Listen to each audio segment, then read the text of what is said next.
सोचो एक ऐसा अपार्टमेंट जहां अंधेरा होने से पहले हर दरवाजा कसकर बंद कर दिया जाता है। कोई भी इंसान बिना वजह अपने कमरे से बाहर नहीं निकलता, और अगर रात में कोई दरवाजा पीटे या मदद के लिए चीखे तो किसी भी हालत में दरवाजा नहीं खोलना होता, क्योंकि रात होते ही यह अपार्टमेंट इंसानों का नहीं रह जाता। यहाँ रहने वाले लोग एक एक करके खतरनाक मॉन्स्टर्स में बदलने लगते हैं। वे पहले इंसानों का रूप धरते हैं, लोगों से दरवाजे खुलवाते हैं और फिर उनका बेरहमी से शिकार करके सारा खून चूस लेते हैं। सुबह होते ही वे फिर अंधेरे में गायब हो जाते हैं। इसीलिए रात ढलते ही पूरा अपार्टमेंट खुद को कमरों में कैद कर लेता है। लेकिन एक दिन कुछ नए लोग इस अपार्टमेंट में रहने आते हैं और उन्हीं में से एक ह्यूनसू होता है। अपने माँ बाप की सड़क हादसे में मौत के बाद वो यहाँ अपनी नई जिंदगी शुरू करने आया था, लेकिन उसे जरा भी अंदाजा नहीं था कि उसने रहने के लिए दुनिया की सबसे खतरनाक जगह चुन ली है। पहली ही रात जब वो सोने की तैयारी कर रहा था, तभी बाहर से उसे एक अजीब और डरावनी आवाज सुनाई दी। उसने हिम्मत करके दरवाजा खोला और बाहर देखा तो पूरा कॉरिडोर नूडल्स के बिखरे पैकेटों से भरा पड़ा था। जैसे ही वो उन पैकेटों का पीछा करते हुए आगे बढ़ने लगा, तभी उसके सामने एक खौफनाक नजारा आ गया। एक बिल्ली का कटा हुआ सिर लुढ़कता हुआ कोने से बाहर आया, फिर एक खून से सना हाथ अंधेरे से बाहर निकला और उस सिर को वापस अंधेरे में खींच ले गया। यह खौफनाक मंजर देखकर ह्यूनसू बुरी तरह घबरा गया। वह तुरंत अपने कमरे में भागा और कंबल के अंदर छिप गया। तभी बाहर कॉरिडोर में किसी के कदमों की डरावनी आवाज गूंजने लगी। ऐसा लग रहा था मानो कोई उसके दरवाजे के ठीक सामने आकर रुक गया हो। अगले ही पल डोरबेल बज उठी। तभी उसे एक लड़की की आवाज सुनाई दी। कोई घर पर है?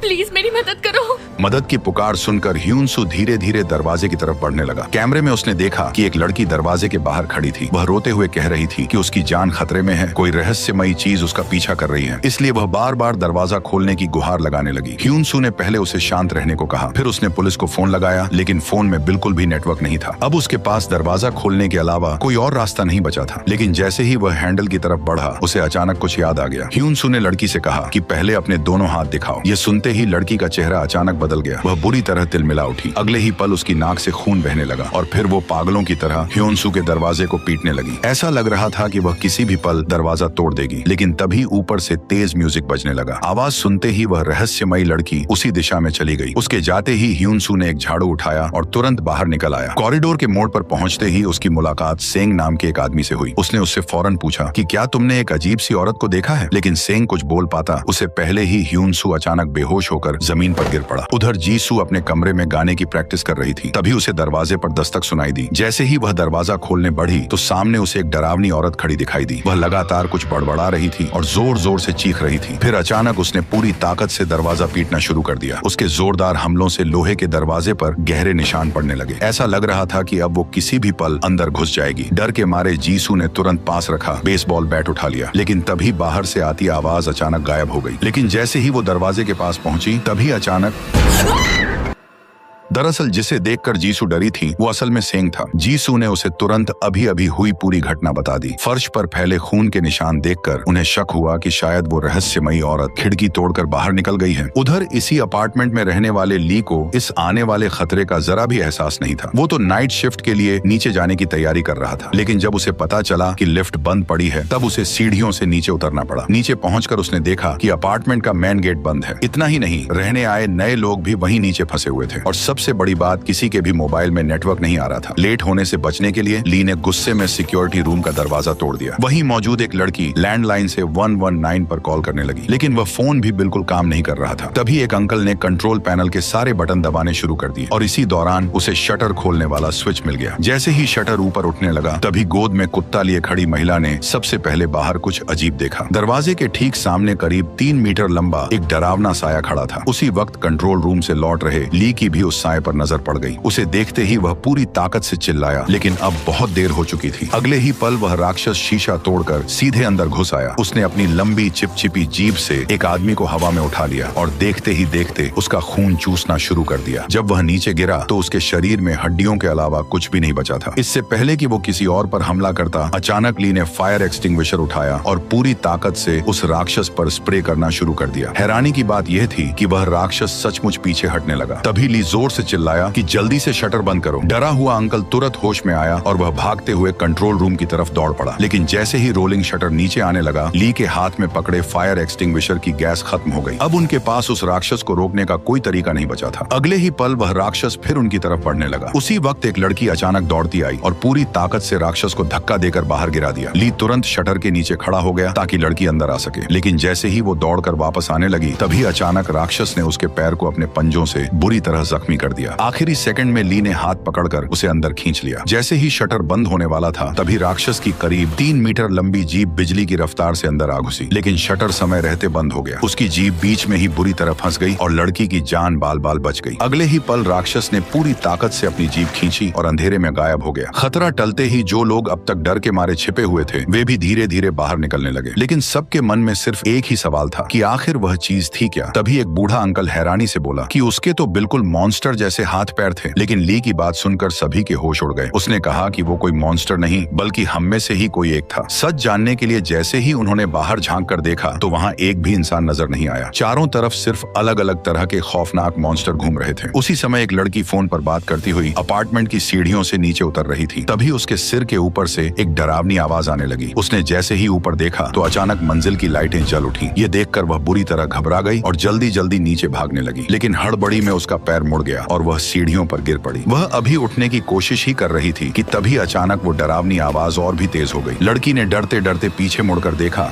तो वहाँ वही आदमी सेंग खड़ा था। उसे देखते ही उसने राहत की सांस ली। लेकिन इससे पहले कि सेंग कुछ समझ पाता, लाल कपड़ों वाली वह डरावनी औरत अचानक पीछे से उस पर झपट पड़ी और उसके कंधे को बुरी तरह काट लिया। लड़की यह सब देखकर डर के मारे खड़ी हो गई। लेकिन तभी सेंग ने औरत को बालों से पकड़कर दूर फेंक दिया। जैसे ही सेंग अपने जख्म देखने लगा, तभी अचानक वो औरत फिर उस पर टूट पड़ी। लेकिन इस बार उसने तुरंत उसका गला पकड़ लिया। तभी सेंग की नजर उसके माथे पर लिखे फ्लैट नंबर पर पड़ी। उसे समझते देर नहीं लगी कि यही वो औरत थी जो पहले लोगों के दरवाजे तोड़ रही थी। बिना देर किए उसने उसके सिर पर जोरदार मुक्का मारा और वह सीधे जमीन पर जा गिरी। लेकिन अगले ही पल वह अजीब तरीके से फिर से उठ खड़ी हुई और लड़की की तरफ बढ़ने लगी। तभी सेंग ने उसे एक जोरदार लात मारी और वह सीधे दीवार में जा धंसी। लेकिन सेंग यही नहीं रुका, वह लगातार उस पर लातें बरसाता रहा। ये खौफनाक नजारा देखकर पास खड़ी लड़की डर के मारे सुन्न पड़ गई। उधर ह्यूनसू भी होश में आ चुका था। वह जानना चाहता था कि बाहर आखिर हो क्या रहा है, इसीलिए उसने इंटरनेट पर जवाब ढूंढना शुरू किया। उधर ली भी यही जानकारी तलाश रहा था। तभी दोनों की नजर एक ही पोस्ट पर पड़ी। उसमें लिखा था कि यह कोई बीमारी नहीं बल्कि एक श्राप है। पोस्ट में आगे लिखा था कि जो लोग मॉन्स्टर बनने वाले होते हैं, उनकी नाक से पहले खून बहने लगता है और उन्हें अजीब अजीब आवाजें सुनाई देने लगती हैं। इसके बाद इंसान धीरे धीरे एक डरावने मॉन्स्टर में बदल जाता है। आखिर में उसने चेतावनी दी कि अगर तुम्हारे अंदर भी ऐसे लक्षण दिखने लगे तो जितनी जल्दी हो सके खुद को मार डालो। वह आगे इन मॉन्स्टर्स से बचने का तरीका बताने ही वाला था कि अचानक पूरा इंटरनेट बंद हो गया। उसी वक्त भूख के मारे ह्यूनसू के पेट में जोर जोर से गुड़गुड़ाहट होने लगी। तभी उसे याद आया कि बाहर अभी भी आधा डिब्बा इंस्टेंट नूडल्स पड़ा है। हिम्मत जुटाकर उसने धीरे धीरे दरवाजा खोला, लेकिन बाहर झांकते ही उसके होश उड़ गए। एक खौफनाक मॉन्स्टर दरवाजे का सहारा लेकर सीधे उसकी तरफ बढ़ रहा था। यह देखकर ह्यूनसू ने तुरंत अपना मुंह दबा लिया ताकि जरा सी भी आवाज न हो। दरअसल उस मॉन्स्टर का आधा सिर गायब था, लेकिन उसकी सुनने की ताकत बेहद खतरनाक थी। जरा सी आवाज भी उसे सीधे अपने शिकार तक पहुंचा सकती थी। इसलिए ह्यूनसू धीरे धीरे अपनी सुरक्षा के लिए पास पड़ी झाड़ू उठाने लगा। लेकिन तभी हल्की सी आवाज मॉन्स्टर के कानों तक पहुंच गई। वह तुरंत ह्यूनसू की तरफ मुड़ा, लेकिन वह हमला करता उससे पहले ही ली की वॉकी टॉकी बज उठी। आवाज सुनते ही मॉन्स्टर ने दूसरी तरफ हमला कर दिया और ह्यूनसू की जान बच गई। अब वह जरा सी भी आवाज करने की हिम्मत नहीं जुटा पा रहा था। तभी वह मॉन्स्टर धीरे धीरे उसकी तरफ बढ़ने लगा। ह्यूनसू बिना हिले डुले चुपचाप वहीं पड़ा रहा और देखते ही देखते वो मॉन्स्टर उसके कमरे से बाहर निकल गया। इससे पहले कि वो राहत की सांस ले पाता, अचानक नीचे से कुछ हलचल की आवाज आई। उसने खिड़की से झांक कर देखा तो एक आदमी खाने पीने का सामान ढूंढने के लिए बिल्डिंग से नीचे उतर रहा था। जाने से पहले उसने अपनी बेटी से कहा कि मैं खाना लेकर जल्दी वापस आ जाऊंगा, तब तक अपने छोटे भाई का ध्यान रखना। लेकिन उसकी बात पूरी भी नहीं हुई थी कि अचानक एक विशाल आंखों वाला डरावना मॉन्स्टर उसके सामने आ गया। उसे देखकर आदमी बुरी तरह घबरा गया और अचानक 12th फ्लोर से सीधे नीचे गिर पड़ा। ये नजारा देखकर उसकी बेटी जोर से चीख पड़ी और उसी चीख ने उस विशाल आंखों वाले मॉन्स्टर का ध्यान अपनी तरफ खींच लिया। ठीक उसी पल जब वो मॉन्स्टर उन बच्चों पर हमला करने वाला था, तभी ऊपर से एक भारी मॉनिटर सीधा उसके सिर पर आ गिरा। अचानक हुए इस हमले से बड़ी आंखों वाला मॉन्स्टर बुरी तरह भड़क गया। उसने अपनी लंबी गर्दन सांप की तरह फैलाई और सीधे ह्यूनसू की खिड़की पर हमला कर दिया।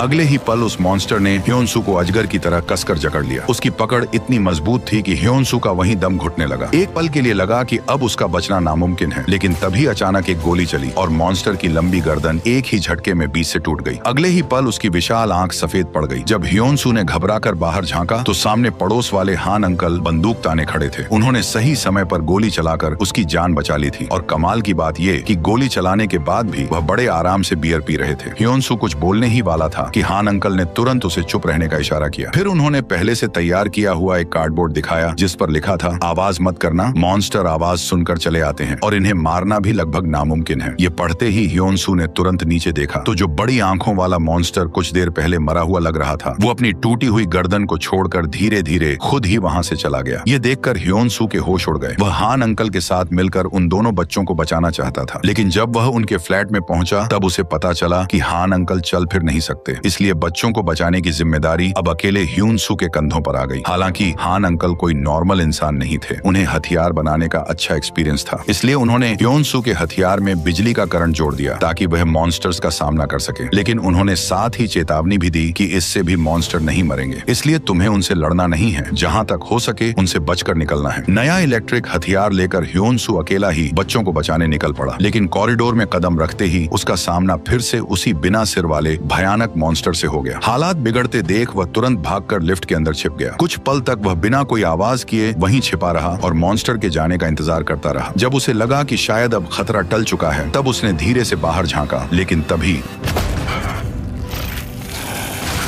दरअसल मक्खी की भनभनाहट ने मॉन्स्टर का ध्यान उसकी ओर खींच लिया था। ह्योनसू ने इस मौके का पूरा फायदा उठाया। उसने अपना इलेक्ट्रिक चाकू सीधे मॉन्स्टर के शरीर में घोंप दिया। 1,00,000 वोल्ट का तेज झटका लगते ही मॉन्स्टर का पूरा शरीर सुन्न पड़ गया। ह्योनसू जानता था कि यह मौका दोबारा नहीं मिलेगा, इसलिए वह फौरन वहां से भाग निकला, लेकिन वह ज्यादा दूर नहीं पहुंचा था कि मॉन्स्टर फिर से उसके पीछे आ गया। अगले ही पल उसने अपना लंबा हाथ लहराया और उसके टेंटेकल सीधे ह्योनसू की तरफ बढ़ने लगे। किस्मत से यह मॉन्स्टर पूरी तरह अंधा था, इसी वजह से उसका हमला एक बार फिर चूक गया। तभी मॉन्स्टर को अपनी तरफ आते देख ह्योनसू ने तुरंत पास पड़ी 2 बॉल उठाई और उसकी तरफ फेंक दी। आवाज सुनते ही मॉन्स्टर उसी दिशा में मुड़ गया। इसी मौके का फायदा उठाकर ह्योनसू ने फिर से अपना इलेक्ट्रिक चाकू सीधे उसके शरीर में घोंप दिया। इस बार करंट का झटका इतना जबरदस्त था कि मॉन्स्टर कुछ ही पल में सीधे जमीन पर ढेर हो गया। मॉन्स्टर को चकमा देकर ह्योनसू आखिरकार उन दोनों भाई बहन के फ्लैट तक पहुंच गया। उसने पहले दोनों को शांत कराया, फिर उन्हें अपने साथ सुरक्षित बाहर ले जाने लगा। लेकिन जैसे ही तीनों कमरे से बाहर निकले तभी अचानक ह्योनसू के अंदर मौजूद मॉन्स्टर वायरस एक्टिव हो गया। उसकी नाक से तेजी से खून बहने लगा। तभी हमें पता चला कि मॉन्स्टर्स से लड़ाई के दौरान वह भी संक्रमित हो चुका था, यानी वह किसी भी वक्त मॉन्स्टर बन सकता था। ह्योनसू का शरीर तेजी से उसका साथ छोड़ने लगा। ऐसा लग रहा था कि वह अब पूरी तरह मॉन्स्टर में बदल जाएगा, लेकिन तभी एक दरवाजे के टकराते ही वो नीचे गिर पड़ा। अगले ही पल सामने एक विशालकाय मॉन्स्टर दिखाई दिया जिसके चेहरे पर एक डरावनी मुस्कान थी। वह पूरी ताकत से दीवार तोड़कर अंदर घुस आया। अंदर आते ही उसकी नजर सीधे उन दोनों बच्चों पर पड़ी और अगले ही पल वह उनकी तरफ बढ़ने लगा। जैसे ही उसने अपना हाथ उनकी तरफ बढ़ाया, उसी पल ह्योनसू ने उसका पैर कसकर पकड़ लिया और दोनों भाई बहन से जल्दी भागने को कहा। लेकिन उन्हें भागता देखकर मसल मॉन्स्टर के चेहरे पर फिर वही डरावनी मुस्कान आ गई। अगले ही पल उसने ह्योनसू को एक जोरदार लात मारी, फिर गुस्से में उस पर मुक्कों की बारिश शुरू कर दी। वह उसे जान से मार देना चाहता था। ठीक उसी समय ह्योनसू के 2 दोस्त वहां पहुंच गए। आते ही ह्योन ने अपनी तलवार से मॉन्स्टर पर ताबड़तोड़ वार किए, जिससे वो कुछ ही पलों में जमीन पर ढेर हो गया। उधर जीसू ने मौका देखकर तुरंत मलबे में फंसे ह्योनसू को बाहर खींच लिया। इसके बाद दोनों उसे उठाकर एक सुरक्षित कमरे में ले आए। धीरे धीरे ह्योनसू की काली पड़ चुकी आंखें फिर से नॉर्मल होने लगी। अब किसी को भी समझ नहीं आ रहा था कि वह सचमुच मॉन्स्टर बन चुका है या अभी भी इंसान है। उधर दोनों भाई बहन भागते भागते कॉरिडोर में पहुंच गए, लेकिन तभी उनका सामना उसी अंधे मॉन्स्टर से हो गया। उसे देखते ही छोटा भाई अपनी पैंट में ही पेशाब कर बैठा। तभी उसकी बहन को ह्योनसू की बात याद आई। उसने कहा था कि कॉरिडोर में एक अंधा मॉन्स्टर घूमता है, वह देख नहीं सकता लेकिन आवाज सुनकर हमला करता है। ये याद आते ही लड़की ने तुरंत अपने भाई का मुंह कसकर बंद कर दिया। दोनों ने अपनी सांसें रोक ली और बिना कोई आवाज किए वहीं बिल्कुल शांत खड़े हो गए। खुशकिस्मती से कुछ ही पल बाद वो अंधा मॉन्स्टर वहां से चला गया, लेकिन दोनों भाई बहनों ने अभी राहत की सांस भी नहीं ली थी कि मसल मॉन्स्टर फिर उनके पीछे आ पहुंचा। डर के मारे दोनों जोर से चीख पड़े और तभी अचानक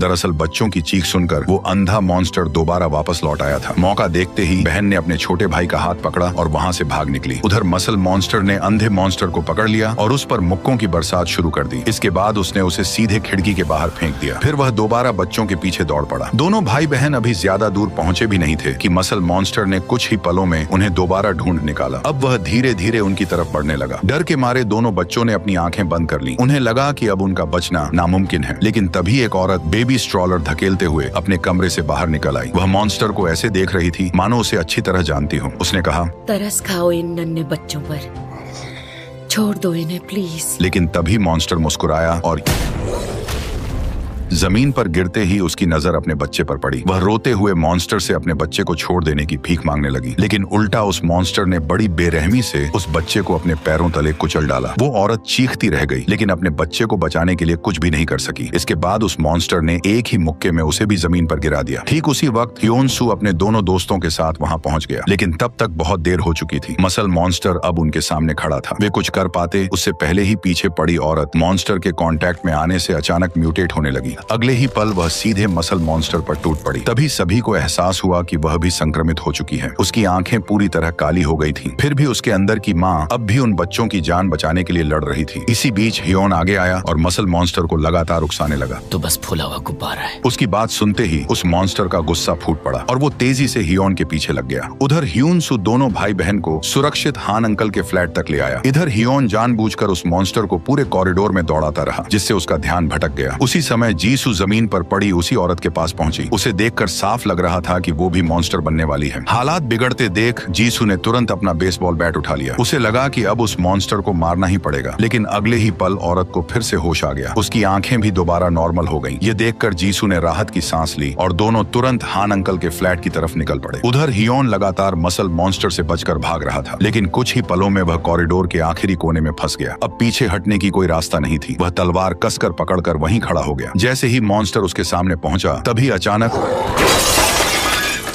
आखिरकार मसल मॉन्स्टर का खतरा कुछ देर के लिए टल गया। इसके बाद सभी लोग हान अंकल के फ्लैट में इकट्ठा हो गए। काफी समय बाद उन्हें पहली बार कुछ पल की राहत मिली। सभी ने साथ बैठकर शांति से खाना खाया और बाहर से किसी तरह की मदद का इंतजार करने लगे। लेकिन उनकी यह छोटी सी उम्मीद भी ज्यादा देर नहीं टिक सकी। अगली सुबह अपार्टमेंट पर एक नई मुसीबत टूट पड़ी। एक औरत ने सबकी नजरों से बचकर चुपचाप मैन गेट वाला शटर खोल दिया। जैसे ही वह सामान हटाकर बाहर निकलने लगी, अंदर मौजूद लोगों ने तुरंत उसे पकड़ लिया। रोते हुए उसने मोबाइल की लोकेशन दिखाकर बताया कि उसकी छोटी बेटी भागते हुए इसी तरफ आ रही है और वह किसी भी कीमत पर उसे अकेला नहीं छोड़ सकती है। लेकिन बाकी लोग जानते थे कि अगर शटर खुला तो पूरे अपार्टमेंट की जान खतरे में पड़ जाएगी। इसी खींचतान के बीच अचानक वही लड़की अपार्टमेंट की तरफ दौड़ती हुई दिखाई दी। वह शटर तक पहुंच ही रही थी कि अचानक लड़खड़ाकर जमीन पर गिर पड़ी। ली उसकी मदद करने की सोच ही रहा था, तभी एक सैनिक अपनी जान जोखिम में डालकर उसकी तरफ दौड़ पड़ा। लेकिन इससे पहले कि वह बच्ची तक पहुंचता तभी अचानक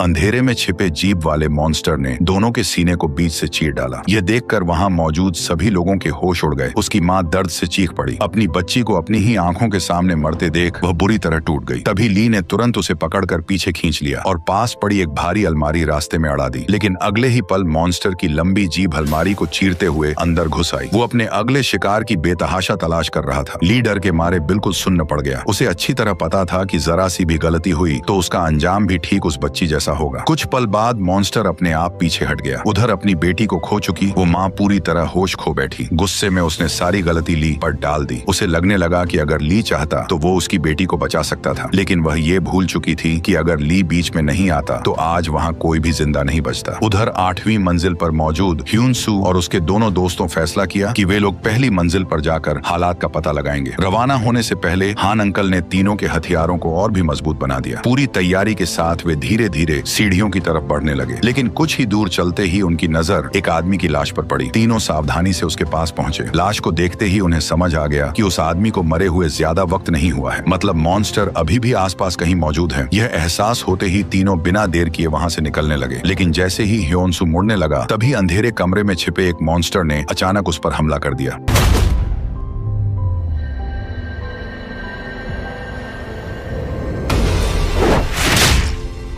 ह्योन-सू 8वीं मंजिल से सीधे पहली मंजिल पर आ गिरा। उसके सिर से बहता खून देखकर वहाँ मौजूद लड़की के होश उड़ गए। एक पल के लिए सबको लगा कि अब वो नहीं बच पाएगा, लेकिन सिर्फ 3 घंटे बाद ह्योन-जू अचानक उठकर बैठ गया, मानो उसके साथ कुछ हुआ ही न हो। ये देखकर सबके होश उड़ गए। अब उन्हें यकीन हो गया कि मॉन्स्टर वायरस ने उसे खतरनाक हीलिंग पावर दे दी है। यही वजह थी कि अब उसे मारना लगभग नामुमकिन हो चुका था। यही बात सोचकर बुढ़े अंकल ने सख्त लहजे में कहा कि सबकी सुरक्षा के लिए ह्योन-सू को तुरंत यहाँ से निकाल देना चाहिए। लेकिन कई लोग ऐसा करने के सख्त खिलाफ थे। उनका मानना था कि ह्योन-सू ने अब तक कई लोगों की जान बचाई है, ऐसे में उसे अकेला छोड़ देना बिल्कुल सही नहीं होगा। बहस बढ़ती देख आखिरकार सभी ने वोटिंग कराने का फैसला किया, लेकिन नतीजा सामने आते ही बुढ़े का गुस्सा फूट पड़ा, क्योंकि ज्यादातर लोग ह्योन-सू को बाहर निकालना नहीं चाहते थे। उसे शक हुआ कि उसकी पत्नी ने भी ह्योन-सू के पक्ष में वोट दिया है। गुस्से में वह चिल्लाकर बोला कि जिसने भी ह्योन-सू को वोट दिया है उसे भी यहाँ से बाहर निकाल दो। बुढ़े की बात अभी खत्म नहीं हुई थी कि तभी अचानक उसकी नाक से तेजी से खून बहने लगा। उसी पल सभी को समझ आ गया कि जो मतलबी बुढ़ा ह्योन-सू को निकालने की बात कर रहा था वो खुद वायरस से संक्रमित हो चुका था। यहीं से पूरा खेल पलट गया। अब उसी बुढ़े को ह्योन-सू के साथ एक कमरे में क्वारंटाइन कर दिया गया। उधर जिस औरत ने मसल मॉन्स्टर पर हमला किया था वह रसोई में गुनगुनाते हुए सब्जियां काट रही थी, लेकिन अचानक उसके हाथ पहले से कहीं ज्यादा तेज चलने लगे और गलती से उसने अपनी ही उंगली काट डाली। फिर भी उसे जरा भी दर्द महसूस नहीं हुआ। धीरे धीरे उसकी दोनों आंखें पूरी तरह काली पड़ गईं। तभी उसने अपना सिर घुमाया और पास में सो रहे बच्चों को घूरने लगी। उधर हान अंकल हथियारों को सुधारने में व्यस्त थे। तभी छोटी लड़की ने बाथरूम की तरफ देखते हुए कहा कि आंटी बहुत देर से अंदर हैं और अब तक बाहर नहीं आई हैं। हान अंकल को लगा कि शायद उसे खुद बाथरूम जाना है, इसलिए उन्होंने पूछा कि वो अंदर कब से हैं? तब लड़की ने जवाब दिया, वो 1 घंटे से अंदर है। ये सुनते ही हान अंकल को कुछ गड़बड़ लगी। उन्होंने तुरंत अपना हथियार उठाकर सावधानी से बाथरूम का दरवाजा खोल दिया, लेकिन अंदर का नजारा देखकर उनके होश उड़ गए। पूरे बाथरूम में एक विशाल रहस्यमयी कोकून बना हुआ था, लेकिन वह औरत कहीं नजर नहीं आ रही थी। तभी उन्हें एहसास हुआ कि संक्रमित होने की वजह से वो अब एक नए तरह के मॉन्स्टर में बदल चुकी थी। ठीक उसी पल उसे कोकून के अंदर एक विशाल बच्चा हिलता हुआ दिखाई दिया। वे डर के मारे ट्रिगर दबाने ही वाले थे कि तभी उसे उस औरत की आखिरी बात याद आ गई, अगर मैं मॉन्स्टर बन गई तो मुझे मार डालना। ये सब याद आते ही हान अंकल की आंखें नम हो गईं। उनका हाथ ट्रिगर पर था, लेकिन चाहकर भी वे गोली नहीं चला पाए, क्योंकि वे जानते थे कि संक्रमित होने के बाद भी उस औरत के दिल में अब भी इंसानियत बाकी थी। वह उन बच्चों को कभी नुकसान नहीं पहुंचाना चाहती थी, इसलिए हान अंकल भी उसे मार नहीं पाए। आखिरकार उन्होंने एक दर्दनाक फैसला लिया। उन्होंने चुपचाप बाथरूम का दरवाजा बंद कर दिया और बाहर आकर बच्चों से सिर्फ इतना कहा कि वो आंटी यहाँ से जा चुकी हैं। उधर मेज पर रखा टिफिन बॉक्स और 2 स्कार्फ उन दोनों बच्चों के लिए उस औरत की तरफ से छोड़ी गई आखिरी निशानी थी। उस रात पूरे अपार्टमेंट में गहरा सन्नाटा पसरा रहा। कोई नहीं चाहता था कि अगली सुबह हो, क्योंकि किसी को नहीं पता था कि इस बार कौन सी नई मुसीबत उनका इंतजार कर रही है। लेकिन रात किसी के लिए नहीं रुकती। आखिरकार सुबह हो ही गई। तभी ली ने ह्योन-सू को अपने पास बुलाया और बिना बातों को घुमाए सीधे उससे कहा, तुम्हें अब हमारे लिए बहुत सारे खतरनाक काम करने पड़ेंगे। मना करने का ऑप्शन नहीं है तुम्हारे पास। क्या करना है मुझे? ली ने बताया कि उसे ऊपर वाली मंजिल पर जाकर हान अंकल को सुरक्षित नीचे लाना होगा, क्योंकि मेन गेट की सुरक्षा बढ़ाने के लिए उन्हें हान अंकल की जरूरत है। जल्दी ही यह बात सेंग के कानों तक भी पहुंच गई। वो बिना सोचे ह्योन-सू के साथ जाने के लिए तैयार हो गया। इसके बाद दोनों सीढ़ियों के रास्ते ऊपरी मंजिल की तरफ बढ़ने लगे, लेकिन वे मुश्किल से 2 मंजिल ही चढ़ पाए थे कि अचानक एक मॉन्स्टर ने सेंग को पीछे से पकड़ लिया और घसीटते हुए अपने साथ ले जाने लगा। ह्योन-सू उसे बचाने के लिए तुरंत दौड़ पड़ा, लेकिन तभी एक जोरदार हवा के झटके ने उसे भी जमीन पर पटक दिया। जब धूल का गुब्बार छटा तो सामने बेहद तेज रफ्तार वाला मॉन्स्टर खड़ा था। वह ह्योन-सू पर हमला करने ही वाला था कि अचानक उसकी पीठ में एक तीर आकर लगा। अगले ही पल मॉन्स्टर वहां से गायब हो गया। तभी ह्योन-सू की नजर कॉरिडोर में खड़ी एक लड़की पर पड़ी। उसी ने सही वक्त पर तीर चलाकर ह्योन-सू को बचा लिया था। ह्योन-सू ने फौरन बगल में पड़े सेंग की तरफ देखा। खुशकिस्मती से वह सिर्फ बेहोश था। इसके बाद ह्योन-सू और वह लड़की सेंग को उठाकर पास के एक कमरे में ले गए, जहाँ लड़की के डैड पहले से मौजूद थे। कुछ देर आराम करने के बाद आखिरकार सेंग को भी होश आ गया, लेकिन होश में आते ही वो बिना कुछ बोले चुपचाप कमरे से बाहर निकल गया। तभी दोनों बाप बेटी को पता चला कि ह्योन-सू ऊपर वाली मंजिल से हान अंकल को लेने आया है, इसलिए उन्होंने भी उसके साथ चलने का फैसला कर लिया। जल्द ही तीनों एक दूसरे की मदद से हान अंकल तक पहुंच गए। इसके बाद सभी लोग सुरक्षित पहली मंजिल पर वापस लौट आए, लेकिन उन्हें राहत की सांस लेने का मौका भी नहीं मिला कि तभी अचानक लॉबी में घने बालों से ढका एक भयानक मॉन्स्टर दिखाई दिया। उसे देखते ही वहाँ अफरा तफरी मच गई, लेकिन तभी एक बुजुर्ग महिला धीरे धीरे उसकी तरफ बढ़ी। मॉन्स्टर को देखते ही वह उसे पहचान गई। दरअसल वह वह कोई और नहीं बल्कि उसका अपना पति था। यानी वह मतलबी बुढ़ा अंकल अब पूरी तरह मॉन्स्टर बन चुका था। जिंदगी भर उसने अपने पति की मार और जुल्म सहे थे, लेकिन आज उसके अंदर का दबा हुआ सालों का दर्द और गुस्सा फूट पड़ा। उसे लगा कि बदला लेने का यही सही मौका है। उसने हिम्मत जुटाई और हाथ में पकड़े हथौड़े से अपने ही पति पर ताबड़तोड़ वार शुरू कर दिया। हर वार में सालों का दर्द और गुस्सा साफ झलक रहा था। आखिरकार उसने अपने ही हाथों से अपने पति का अंत कर दिया। रात होते ही हान अंकल मेन गेट को मजबूत करने में जुट गए। उधर ली ने हालात का पता लगाने के लिए ह्योनसू को बेसमेंट पार्किंग में भेज दिया, जबकि वो खुद कंट्रोल रूम में लगे सीसीटीवी कैमरों से उस पर नजर रखने लगा। शुरुआत में सब कुछ शांत लग रहा था, लेकिन तभी अचानक एक विशाल मकड़ी के जाल ने ह्योनसू को जकड़ लिया। पलक झपकते ही जाल ने उसे हवा में लटका दिया। देखते ही देखते उसका पूरा शरीर जाल में लिपट गया। तभी अचानक उसके ऊपर हरे रंग का चिपचिपा लिक्विड फैलने लगा। उसे देखकर साफ लग रहा था कि उसके साथ कुछ बहुत गलत होने वाला है। इसलिए ली और बाकी लोग बिना देर किए उसे बचाने के लिए पार्किंग एरिया में पहुंच गए, लेकिन वहां चारों तरफ इतना सन्नाटा था कि माहौल और भी डरावना लगने लगा। तभी टॉर्च की रोशनी एक मॉन्स्टर पर पड़ी। ये वही तेज रफ्तार मॉन्स्टर था जिसने पहले सेंग पर हमला किया था। उस वक्त वह गहरी नींद में सोया हुआ था, इसलिए किसी ने भी उसे जगाने की गलती नहीं की। सभी लोग दबे पांव धीरे धीरे आगे बढ़ने लगे। आखिरकार वे ह्योनसू तक पहुंच गए, लेकिन तब तक उसका शरीर लिक्विड को पूरी तरह सोख चुका था। उधर कंट्रोल रूम में मौजूद हान अंकल को अचानक ऊपर से कुछ हलचल की आवाज सुनाई दी। उन्होंने बिना देर किए अपना हथियार उठाया और छत की तरफ निशाना साध कर तैयार हो गए। उन्हें लगा कि हमला छत से होगा, लेकिन मॉन्स्टर उल्टा कॉरिडोर से रेंगता हुआ बाहर निकल आया। वह एक विशाल मकड़ी जैसा 4 पैरों वाला मॉन्स्टर था। बाहर निकलते ही वह एक छोटी लड़की के पीछे पड़ गया। ये देखकर हान अंकल ने फौरन अपनी व्हील चेयर मोड़ी और उसकी तरफ बढ़ने लगे। जैसे ही मॉन्स्टर लड़की तक पहुंचने वाला था, तभी हान अंकल ने सीधे उस पर बंदूक तान दी। उधर बेहोश ह्योनसू को लेकर सब लोग लौट ही रहे थे कि अचानक जीसू के पेट में तेज दर्द उठा और उसके हाथ से लोहे का पाइप छूटकर सीधे जमीन पर जा गिरा। अचानक तेज आवाज चोरों तरफ फैल गई। अगले ही पल एक मॉन्स्टर ने बिजली की रफ्तार से हमला कर दिया।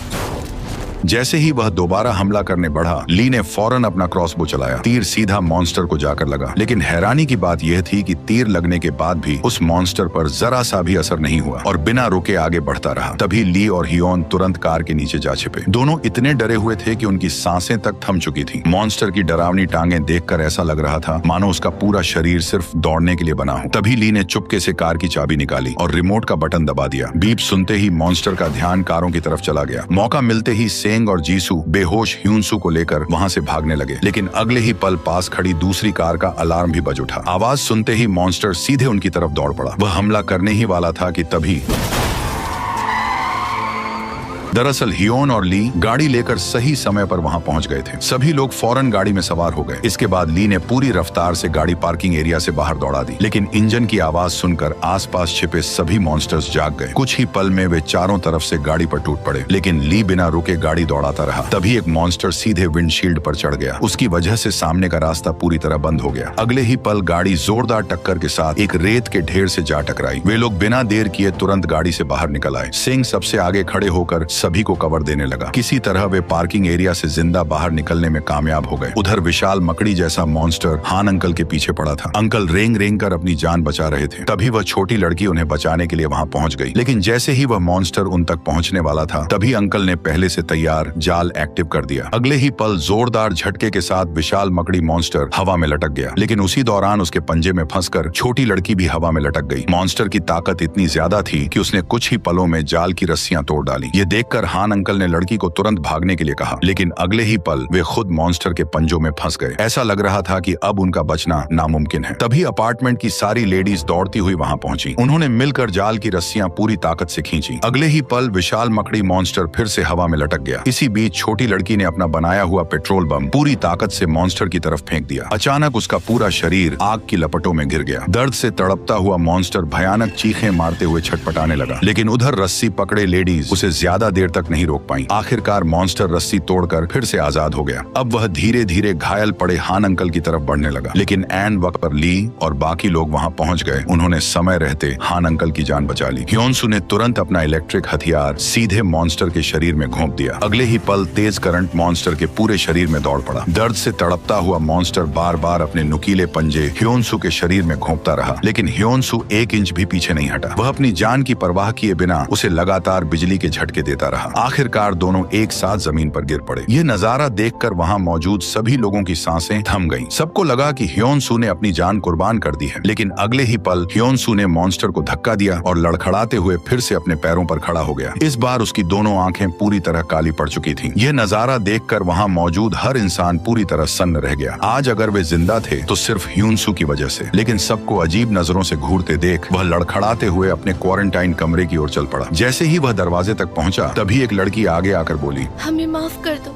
तुम्हें इतनी तकलीफ दी। तभी ली भी आकर बोला कि तुम्हें क्वारंटाइन रहने की अब कोई जरूरत नहीं है, अब तुम हमारे साथ रह सकते हो। यह सुनकर ह्योन-सू के चेहरे पर हल्की सी मुस्कान आ गई। उसने चुपचाप अपने कमरे का दरवाजा बंद कर दिया। उसे खुशी थी कि अब वे लोग उसे पहले की तरह एक मॉन्स्टर नहीं समझ रहे थे, लेकिन उसकी यह खुशी ज्यादा देर तक नहीं टिक सकी, क्योंकि अपार्टमेंट में बचा हुआ खाना अब सिर्फ 5 दिन का रह गया था। इसलिए ली ने पास के फूड स्टोर से राशन लाने का प्लान बनाया। इसके लिए हान अंकल पहले ही एक खास सप्लाई गाड़ी तैयार कर चुके थे, लेकिन सवाल सिर्फ एक था कि इतनी खतरनाक जगह पर जाएगा कौन, क्योंकि अगर यह मिशन फेल हो गया तो अपार्टमेंट में मौजूद हर एक इंसान भूख से मर जाएगा। इसलिए ली को ऐसा इंसान चाहिए था जिसके बचकर लौटने के सबसे ज्यादा चांस हो। अगले ही पल सबकी नजर ह्योन-सू पर जा टिकी। तभी ली ने फैसला किया कि इस मिशन पर ह्योन-सू और सेंग साथ जाएंगे, लेकिन उनके निकलने से पहले ही एक नई मुसीबत सामने आ गई। जीसू अचानक बाथरूम में बेहोश होकर गिर पड़ी। जांच करने पर ली को पता चला कि जीसू को एक्यूट एपेंडिसाइटिस है। अगर तुरंत उसका ऑपरेशन नहीं किया गया तो उसकी जान भी जा सकती है। लेकिन असली परेशानी तो अब शुरू हुई थी, क्योंकि पूरे अपार्टमेंट में न तो जरूरी दवाइयां थीं और न ही ऑपरेशन करने का सामान। मतलब अब किसी भी कीमत पर बाहर जाकर जरूरी मेडिकल सामान लाना ही पड़ेगा। लेकिन सबसे बड़ी परेशानी यह थी कि ह्योन-सू और सेंग दवाइयों को पहचानते ही नहीं थे। तभी तीर चलाने वाली लड़की आगे आई। वह बोली कि मुझे दवाइयों की अच्छी जानकारी है, इसलिए मैं भी तुम्हारे साथ चलूंगी। इसके बाद तीनों हान अंकल की मॉडिफाइड गाड़ी में बैठे और अस्पताल की तरफ निकल पड़े। लेकिन जैसे ही वे अपार्टमेंट से बाहर निकले अचानक एक भयानक टक्कर हुई और उनकी गाड़ी हवा में उछलकर कई फीट दूर जा गिरी। टक्कर इतनी भयानक थी कि सेंग और वो लड़की वहीं बेहोश हो गई, जबकि ह्योन-सू बुरी तरह घायल हो गया। तभी उसकी नजर उसी मसल मॉन्स्टर पर पड़ी जो पहले बिल्डिंग से नीचे गिर गया था, लेकिन अब वह पहले से कई गुना ज्यादा विशाल और कहीं ज्यादा ताकतवर बन चुका था। उसे देखते ही साफ समझ आ गया कि असली तबाही अब शुरू होने वाली है। और यहीं पर इस कहानी का पार्ट 1 खत्म हो गया। अब जो पार्ट 2 होगा उसमें हमें पता चलेगा कि क्या ये लोग इस मसल मॉन्स्टर से बच पाएंगे या फिर ये अपार्टमेंट पूरी तरह मॉन्स्टर्स का अड्डा बन जाएगा। अगर आपको इसका पार्ट 2 चाहिए तो मुझे कमेंट बॉक्स में जरूर बताना, और बाकी तुम समझदार हो। Okay, bye.